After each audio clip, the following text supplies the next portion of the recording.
میں نہیں چاہتا ہوں کہ جو معلومات ان کے پاس نہیں ہے وہ میں کسی اور کو بولوں کہ آپ میری طرف سے بول دیں.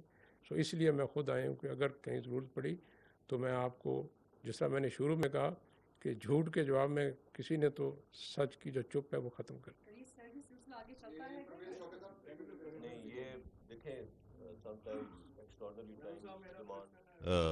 Extraordinary measures.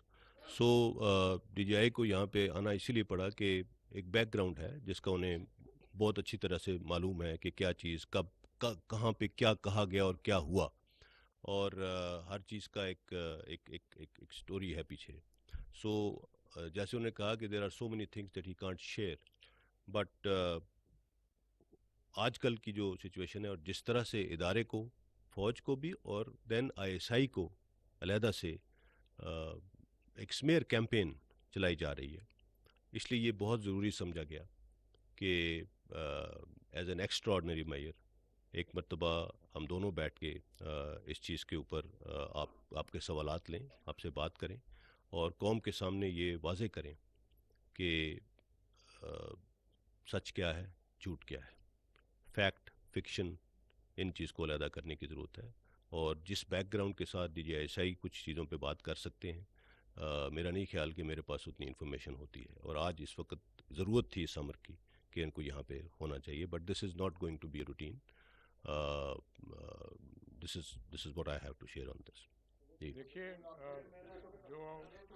جو آپ نے بات کی، میں یہاں کیوں آیا اور دوبارہ آؤں گا یا نہیں، میں نے آپ کو شروع میں کہا کہ میں ذاتی وجوہات سے نہیں آیا. آپ سب کو یاد ہوگا مارچ کے مہینے میں سوشل میڈیا پہ میری ذات کے خلاف جھوٹی اور غلیظ مہم چلائی گئی. مجھے ایجنسی سے بھی فون آیا جس میں انہوں نے بتایا کہ سر آپ کے خلاف یہ ٹویٹر پہ مہم چل رہی ہے، ہم کیا کریں. تو میں نے بولا کہ جب کسی ٹویٹ کے ری ٹویٹس 8,000 ملین سے بڑھ جائیں پھر مجھے بتائیے گا. اس سے پہلے آپ میری ذات کی فکر نہ کریں، جو آپ کو قوم نے، ملک نے فرائض دیے ہیں اس پہ توجہ دیں. سو میں آپ کی ذات کے لیے آنا ہوتا تو تب آ چکا تھا. آج اس لیے آئی ہوں کہ میرے ادارے کے شہید، میرے ادارے کے غازی، میرے ادارے کے آفیسر جوان جو 24 گھنٹے اس ملک کے لیے جان دینے کے لیے تیار ہیں، اپنے فرائض سر انجام دے رہے ہیں، ان پہ جھوٹی تہمات لگائی جا رہی ہیں. اس پہ خاموش رہنا میرے لیے اخلاقی طور پہ ناممکن تھا. میں اس لیے آیا. جنرل صاحب میرا کوشچن ہے آپ سے. پرویز شوکت میرا نام ہے، جنگ اخبار سے تعلق ہے میرا. اس وقت ملک عدم استحکام کا شکار ہے، قوم بکھری ہوئی ہے اور معاشی حالات بھی درست نہیں ہیں. ایسے حالات سے دشمن ملک فائدہ اٹھاتے ہیں کہ اگر خدا نخواستہ کسی طرف سے کوئی خطرات ہوئے تو ہم کہاں کھڑے ہیں؟ اگر آپ ملٹری خطرات کی بات کر رہے ہیں، ملٹری، تو یہ فوج دن رات اسی کام پہ مامور ہے، اور انشاءاللہ پاکستان کو جو بھی خطرات ہیں ان سے نپٹنے کے لیے ہم ہر وقت تیار ہیں. So you don't need to worry about that. یہ ہمارا کام ہے اور ہم کر رہے ہیں. اور پورا ہمارے تمام انٹرنیشنل بارڈرز، ہمارے تمام پورا پاکستان کا چپا چپا الحمدللہ سیکیور ہے، اور کسی قسم کا بیرونی خطرہ ہمیں نہیں ہے اس وقت. اور جو بھی خطرات ہیں، جو بھی چیلنجز ہیں، ہمیں ان کا ادراک ہے اور ہمارے پاس ان کا جواب بھی ہے. So please don't worry about that. You are absolutely fine. دیکھیں، جو پاکستان کا دفاعی نظام ہے وہ مضبوط ہے کسی بھی بیرونی خطرے کے خلاف، جس کا سب سے بڑا ثبوت یہ ہے کہ کسی نے آپ پہ بیرونی طرف سے حملہ کرنے کی سوچا بھی نہیں. کوشش کرنا تو ضرور کی بات ہے. کچھ نادانی ہوئی 2019 میں، شرارت، اس کا آپ نے جواب بھی دیکھ لیا. اکثر لوگ کہتے ہیں کہ پاکستان کی فوج ہے، اس کے پاس ایٹمی ہتھیار ہیں، اس کا ڈیٹرنس ہے، اس کا کیا فائدہ ہے؟ اس کا فائدہ یہی ہے کہ آپ کا دشمن آپ پہ حملہ آور نہیں ہو رہا، نہ سوچ رہے. اس لیے میں نے آپ کو شروع میں بھی کہا، deterrence of Pakistan is working every day. It is working 24/7 but it's not making a noise. Thank you. Assalamu alaikum, both of you gentlemen. It has been quite an informative and revealing press briefing indeed. میرے 2-3 سوال ہیں آپ دونوں حضرات سے. سب سے پہلے تو جنرل صاحب آپ کے آنے سے لے کر اب تک پاکستان تحریک انصاف کچھ ناخوش نظر آئی. آپ نے رات کی تاریکیوں کی ملاقاتوں کی بات کی ہے اور رات کی تاریکیوں کی ملاقاتوں کے اندر کچھ معاملات اچھے اور اگلی صبح کو معاملات خراب ہوتے ہوئے دیکھے. اس کی کیا وجہ ہے کہ رات کی تاریکی کے اندر ملاقات ہوتی ہے تو بات ٹھیک ہوتی ہے؟ کیا کوئی ہرڈل ہے؟ کیا کوئی ایسی رکاوٹ ہے جو آپ دیکھ رہے ہیں کہ تعلقات بہتر نہیں ہو پا رہے؟ دوسرا اس کے ساتھ ساتھ یہ جو ملاقاتیں چل رہی ہیں اس کے اندر ہم لوگوں نے ابھی کل ایک این او سی کے لیے ڈی سی اسلام آباد کو پاکستان تحریک انصاف نے اپنی نیکسٹ فرائیڈے کو جو آئیں گے اس کے لیے ایک این او سی مانگنے کے لیے لیٹر لکھا ہے. اس کے اندر اسپیسیفکلی سبجیکٹ میں لکھا گیا پیسفل پبلک گیدرنگ اینڈ سٹ ان. کیا آپ کے پاس اطلاعات ہیں کہ واقعی میں اور رات کی تاریکیوں میں بھی کیا اس بارے میں کوئی یقین دہانی کروائی گئی ہے کہ یہ جو سٹ ان ہے یہ پیسفل ہی ہوگا یا نہیں ہوگا؟ آپ کی اس پہ کوئی بات چیت ہوئی؟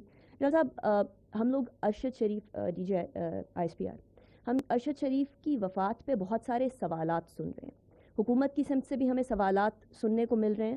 جوابات بڑے کم ہیں, بہت کم تعداد میں ہیں. آپ نے جو سوالات اٹھائے ہیں بڑے پرٹیننٹ, بڑے امپورٹنٹ ہیں, لیکن ایسا لگتا ہے کہ ان سوالات کے پیچھے جوابات بھی کچھ حد تک آپ کو معلوم ہیں. آپ نے 4 نام لیے, خرم احمد, وقار احمد, سلمان اقبال جو کہ ARY کے سی ای او, اور عماد یوسف.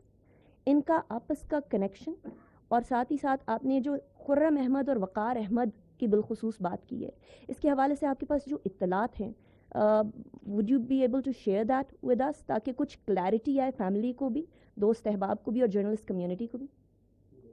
جس طرح کہا کہ it is too early to say anything on that. Yes, we have information.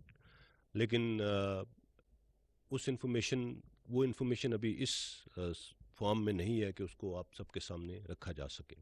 There are connection, سب کچھ ہے, اس کو تھرو پراپر مینس انکوائر کر کے اسٹیبلش کر کے فیکٹس کو اسٹیبلش کر کے اور اس کے بعد سامنے لایا جائے گا. اسی لیے میں نے کہا کہ اب تک کی جو انفارمیشن ہمارے پاس آئی ہے اور جن کو ہم بڑے وثوق کے ساتھ جو چیز آپ کے ساتھ شیئر کر سکتے تھے ابھی ہم نے وہ شیئر کی ہے. Connecting the dots will take some time, they are being connected, and اسی لیے میں نے یہ سوالات اٹھائے کہ ان سوالات کے جواب کے بغیر ایک لاجیکل کنکلوژن تک ہم نہیں پہنچ سکتے اس انسیڈنٹ کے بارے میں. And that is all I would like to say right now.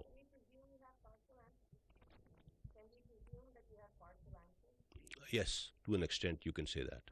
So I will now request DGI to comment on the questions that have been asked. جو آپ نے سوال پوچھا کسی مخصوص جماعت کے حوالے سے, دیکھیے جب میں نے شروع میں کہا کہ یہ ادارے کا متفقہ فیصلہ ہے کہ ہم نے اپنے آپ کو اپنے آئینی اور غیر سیاسی کردار پہ محدود کرنا ہے, تو اس کا مطلب یہ بھی ہے, جو میں دوبارہ کہہ دیتا ہوں, کہ پاکستان کے تمام لوگوں کو, ہر شہری کا, ہر جماعت کا بلا تفریق غیر ہمارے پہ مساوی حق ہے. اس لیے یہ نہیں ہے کوئی بھی جماعت کل آئینی طریقے سے حکومت بناتی ہے تو ادارے کا فرض ہے کہ اس حکومت کی ریاست کی خاطر آئینی حدود میں رہ کے مدد کرے. ہم یہ مدد کرتے رہے ہیں اور کرتے رہیں گے. کسی جماعت کے ساتھ میرے ادارے کا, میری ایجنسی کا کوئی ذاتی عناد نہیں ہے. یہ دوبارہ دہرا دیتا ہوں. اور جس جماعت کا آپ نے نام لیا اس میں میرے غالباً ذاتی دوست باقی جماعتوں سے زیادہ ہیں. جو آپ نے بات کی میٹنگز کی, دیکھیے وہ میٹنگز ہوئیں, اس میٹنگ میں جو ہمارا مشورہ تھا, جو ہمارا بیانیہ تھا, جو بات ہم نے کہی وہ یہی تھی کہ آپ نے جو کرنا ہے پاکستان کے آئین اور قانون کے تحت رہ کے کریں. ہم کوئی ایسی مدد فراہم نہیں کر سکتے جو پاکستان کے آئین, قانون اور اخلاق کے مطابق نہ ہو. Thank you.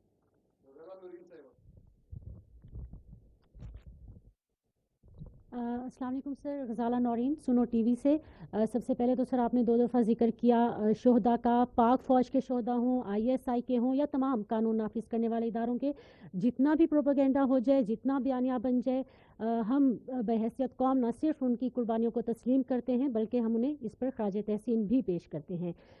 سر کوشچن میرا یہ ہے کہ ارشد شریف مرحوم صاحب کے حوالے سے گفتگو ہو رہی ہے, جو ایک کمیٹی تشکیل دی گئی ہے اس پر بھی بہت سارے سوالات اٹھ رہے ہیں. یہ کہا جا رہا ہے کہ اس میں ایسے افراد شامل ہیں جن پہ بالخصوص ان کی فیملی کے لوگ بھی مطمئن نہیں ہیں. اور دوسرا سر, یہاں پر میرے کولیگ نے سوال کیا تھا, اس پر بھی آپ نے کہا تھا کہ وقت سے پہلے کوئی ایسی بات نہیں کرنی چاہیے. تو جو رانا ثناء اللہ صاحب نے, جو وزیر داخلہ ہیں, انہوں نے اس حوالے سے جو بیان دیا اس میں بھی انہوں نے سونے کی سمگلنگ کے حوالے سے کچھ گفتگو کی.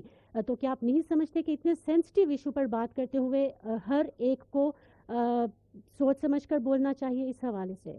تھینک یو سو مچ. جی آپ نے بالکل ٹھیک کہا.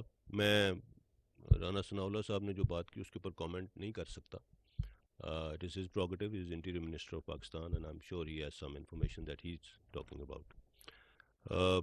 As far as کمیٹی, جو انکوائری کمیٹی کا آپ ذکر کر رہی ہیں, دیکھیے اس میں جہاں تک مجھے پتہ ہے جو سوال انفیکٹ تھوڑا بعد میں اٹھا, ہم نے اس سے پہلے ہی جیسے ڈی جی آئی نے بتایا کہ اپنے ممبرز اس سے نکال لیے تھے. اسی کے اوپر کسی نے کوئی یہ شاید سوال اٹھایا تھا کہ جی جن کے اوپر انگلیاں اٹھ رہی ہیں وہی اس کے ممبر ہیں. تو we even before that comment came I can tell you for sure, شاید کسی کو معلوم نہیں تھا کہ اس سے پہلے ہم یہ فیصلہ کر چکے تھے اور اناؤنس کر چکے تھے کہ they will be nobody from the agencies either M I اور I S I forming part of that committee. And اس کا ایگزیکٹ وجہ ہی یہی تھی کہ ہم اس کو بالکل شفاف اور غیر جانبدار رکھنا چاہتے ہیں. ٹھیک ہے, تھینک یو.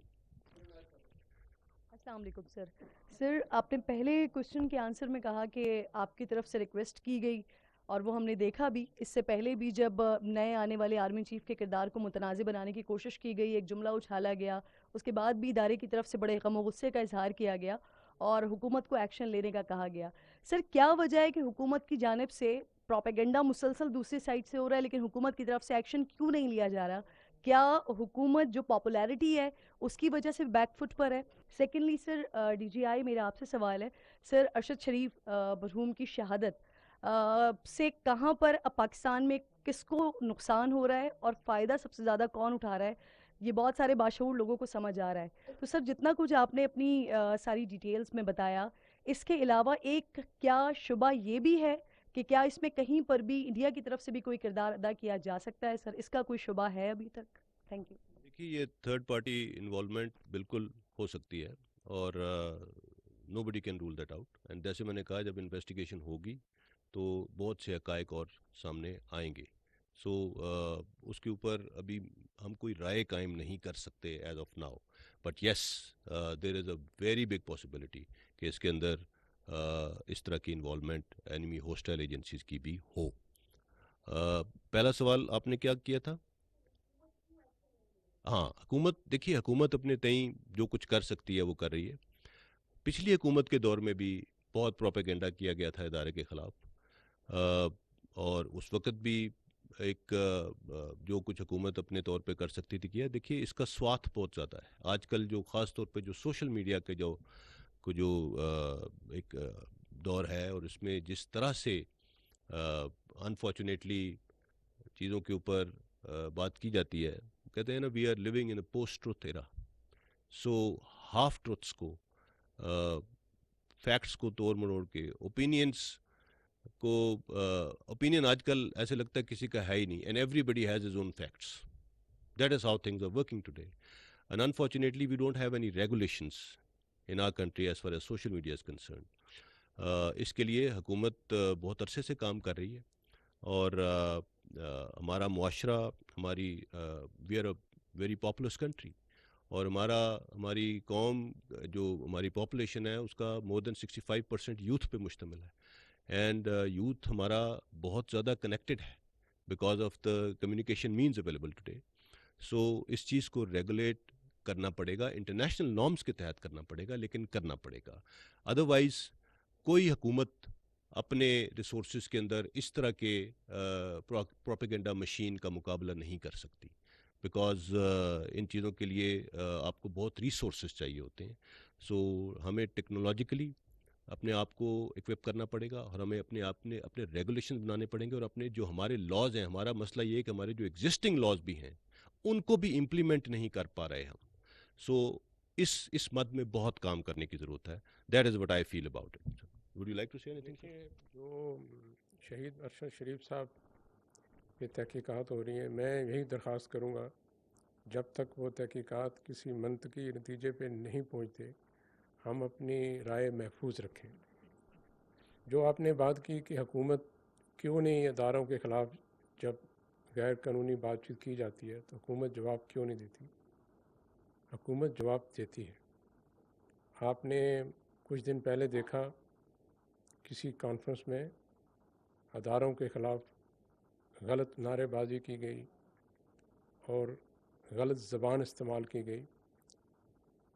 اس کی مذمت وزیر اعظم پاکستان نے بھی کی، اس کی مذمت وزیر قانون نے بھی کی، اس کی مذمت جو ہمارے خارجہ کے وزیر ہیں انہوں نے بھی کی، اور جو پاکستان کے سابقہ صدر ہیں انہوں نے بھی کی. سو میں یہ کہنے کی پوزیشن میں نہیں ہوں کہ حکومت اس کا جواب نہیں دیتی. وہ جواب آپ کی مرضی اور منشا کے مطابق ہے یا نہیں، یہ ایک الگ سوال ہے، لیکن میں یہ نہیں کہوں گا کہ حکومت دانستہ خاموش ہے. Thank you.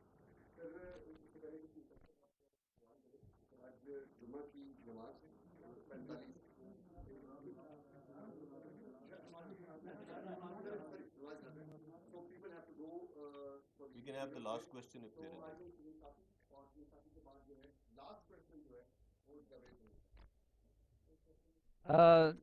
پہلا سوال تو D G I S P R صاحب آپ سے ہے کہ اس سے پہلے بھی درجنوں صحافی ٹرائبل ایریاز میں، سوات میں اور بلوچستان میں، کراچی میں وہ قتل کیے گئے. آج تک کسی ایک کے بھی قاتل نہیں پکڑے جا سکے. دوسرا، جو سب سے ہائی پاورڈ کمیشن بنا تھا وہ میرے خیال میں حامد میر کے کیس میں بنا تھا، لیکن آج تک ان کی فائنڈنگز وغیرہ سامنے نہیں آئی. تو اس لیے لوگ جب یہ کمیشن وغیرہ کا اب ارشد شریف شہید کے بارے میں سنتے ہیں تو لوگ اس پہ یقین نہیں کرتے.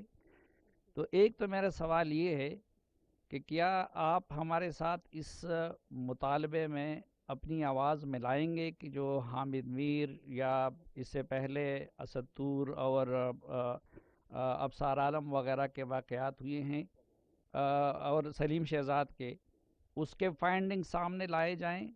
دوسرا، ان میں جو کمیشن ہے اس میں سی پی جے جیسے عالمی اداروں کو اور پی ایف یو جے جیسے اداروں کو اگر شامل کیا جائے اس کی کریڈیبلٹی کے لیے تو اس پہ آپ لوگوں کو تو کوئی اعتراض نہیں ہوگا. اور یہ جو پہلے میں نے آپ سے عرض چاہیں گے کہ ان کو شامل کیا میں جائے. ڈی جی صاحب ڈی جی ایس آئی سے بھی سوال کروں. ایک سر آج کل ایک لیڈر ہمیں کہہ رہے ہیں کہ جی لفافی ہیں اور یہ صحافت والے لفافے لیتے ہیں. آپ کی ایجنسی کے پاس سارے رپورٹس ہوں گے، تو اگر میرے بارے میں، باقیوں کے بارے میں آپ ہمیں، یعنی میری طرف سے بالکل ریکویسٹ بھی ہے، اجازت بھی ہے کہ ہم میں سے کون کون لفافے لینے والے ہیں اور کون کون نہیں ہیں.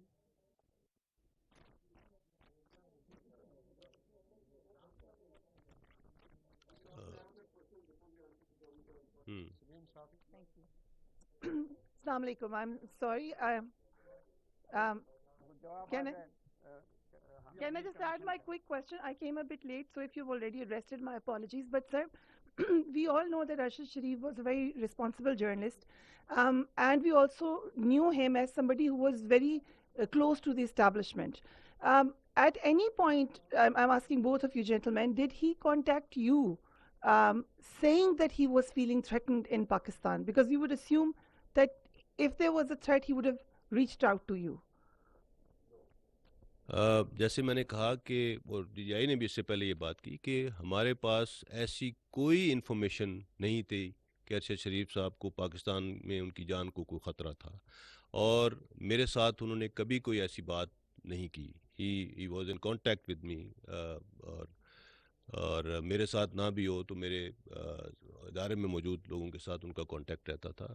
He never came on discuss some thing. اگر کبھی کی ہوتی تو ہم ضرور ان کے ساتھ کھڑے ہوتے، بیکاز میں نے جیسے کہا کہ ادارے کے ساتھ ان کا ایک بہت خاص تعلق تھا، اور جس نوعیت کے پروگرامز انہوں نے پاکستان فوج کے بارے میں کیے، ہمارے شہداء کے بارے میں کیے، وہ ان کا بہت بڑا قرض ہے ہمارے اوپر.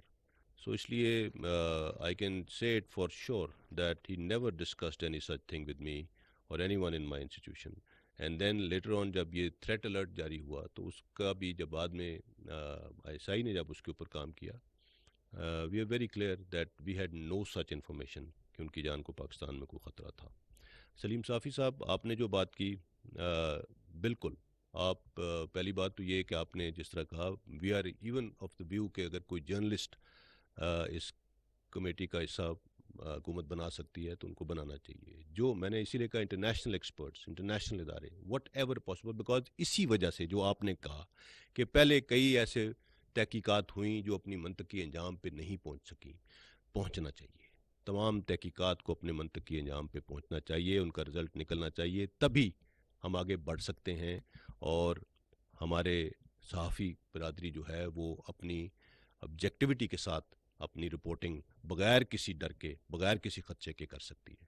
سو it must happen and let's start now, let's take a start from now. And اس کے بعد جو بھی ہمارے پینڈنگ کیسز ہیں ان سب کو دیکھنا چاہیے. I am absolutely for this thing. Saleem Safi صاحب، آپ نے پوچھا میرے سے کہ میرے پاس کیا خفیہ معلومات ہیں کہ کون سے صحافی ہیں جن کو لفافہ کہنا بنتا ہے. میں اس نظریے کے خلاف ہوں. پاکستان کے صحافی بہت مشکل، دشوار، خدشات اور خطرات کے باوجود اپنا کام بہت اچھا انجام دیتے. میں وزیرستان میں بھی رہا ہوں، ضرب حض میں بھی رہا ہوں، رد الفساد میں نے بلوچستان کے دور دراز علاقوں میں، پہاڑوں میں دیکھا ہے ہمارے صحافی اپنی جان کو خطرے میں ڈال کے اپنے جوانوں، افسروں کے ساتھ آپریشن کی فرنٹ لائن تک کے. سو میں اس نظریے کی مذمت کرتا ہوں. ہمارا کوئی صحافی ایسا نہیں ہے جس کو میں بحیثیت DGI لفافہ کہہ سکوں. Thank you.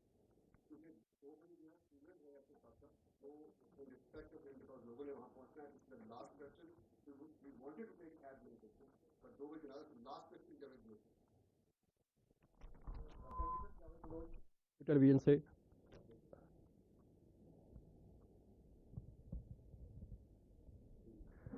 سر میرا کوشچن یہ ہے کہ آپ نے فرمایا تھوڑی دیر پہلے کہ سلمان اقبال صاحب جو ہیں ان کے رابطوں کے حوالے سے ارشد شریف صاحب کے ساتھ، اور انہیں پاکستان لا کے تحقیقات میں شامل کرنا چاہیے. تو عمران خان صاحب بار بار یہ فرما رہے ہیں کہ انہیں پتہ تھا کہ کیا تھریٹ ہے، ان کی جان کو خطرہ ہے اور میں نے انہیں باہر بھجوایا. تو کیا آپ سمجھتے ہیں کہ انہیں بھی جو ہے وہ ان سے بھی تحقیقات ہونی چاہیے؟ نمبر 2 سر، پوچھنا یہ چاہ رہا ہوں کہ کمیشن بن گیا، تحقیقاتی کمیٹی بھی بن گئی، تو آپ کیا سمجھتے ہیں کہ یہ تحقیقات کب تک مکمل ہو جائیں گی؟ اور DGI صاحب نے فرمایا کہ ہم نے اپنے لوگ جو ہے اس سے ودرا کر لیے ہیں. تو سر کیا کمیشن کو جب ضرورت پڑے گی کسی سٹیج پہ ISI کی، تو ISI کیا انہیں مدد فراہم کرے گی اس سلسلے میں؟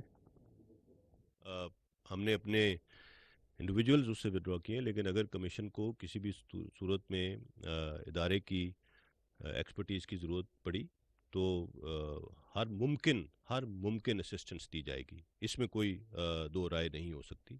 آپ نے جو دوسرا پہلا سوال کیا اس کے بارے میں پہلے ہی جواب دے چکا ہوں کہ انکوائری کمیشن نے یہ فیصلہ کرنا ہے کہ کس نے اس بارے میں کیا کیا بات کی ہے، اور ان سے اگر وہ ان کو شامل تفتیش کرنا چاہتے ہیں تو کریں.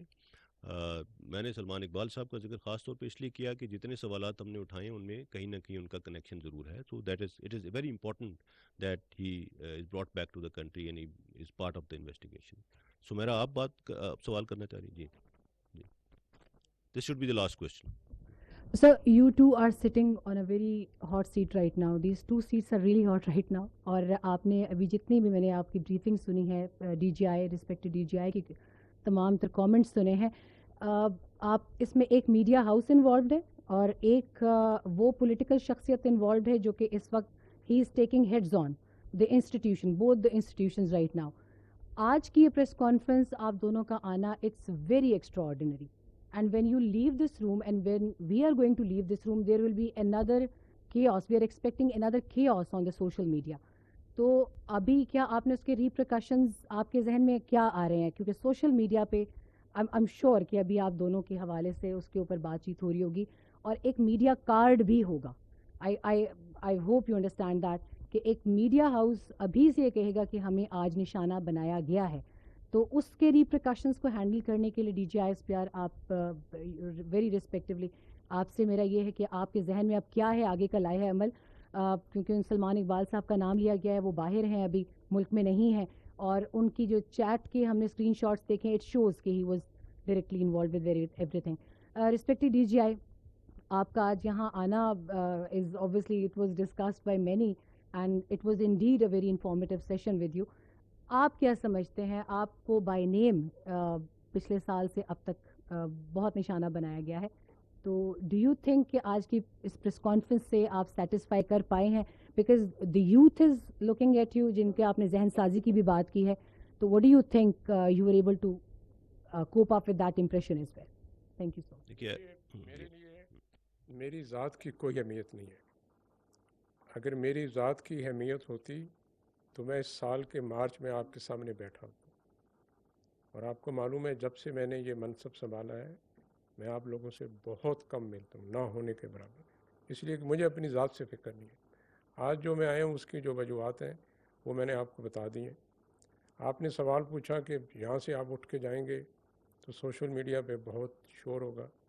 دیکھیے، قوم نے جن فرائض کا بوجھ میرے پہ رکھا ہے اس میں میرے پاس اتنا وقت نہیں ہے کہ میں سوشل میڈیا پہ جو جھوٹ فریب اور گلیز پروپیگنڈا اس کو دیکھوں، and I really don't care, کیونکہ جو قوم نے میرے پہ وزن رکھا ہے، میرے پہ فرائض منصبی ہیں، میری تمام تر توجہ وہ ہے، میری ذات نہیں ہے۔ Thank you. آپ نے کہا میڈیا کارڈ اور repercussions and every thing, obviously there is every action has a reaction, we all understand that and we are aware of that۔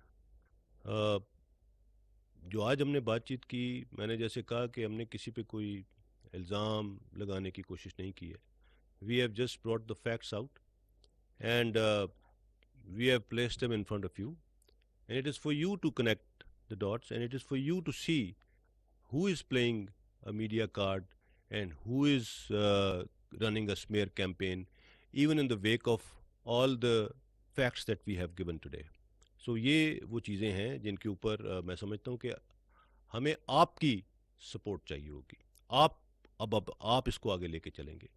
ہمارے پاس جو ابھی تک تھا وہ ہم نے شیئر کیا، اور ہمارا فیوچر کا جو لائحہ عمل ہے وہ بھی ہم نے آپ کو بتا دیا ہے کہ we are only waiting for the inquiry commission and we have already said کہ ہم چاہتے ہیں کہ اس کو بیسٹ پاسبل ریسورسز دیے جائیں اس کمیشن کو، اس کمیٹی کو، اور بیسٹ پاسبل انوائرمنٹ دیا جائے تاکہ وہ اس کیس کو پوری طریقے سے انویسٹیگیٹ کر کے اس کو حل کر سکے۔ Thank you very much for being here today, we are really grateful, thank you.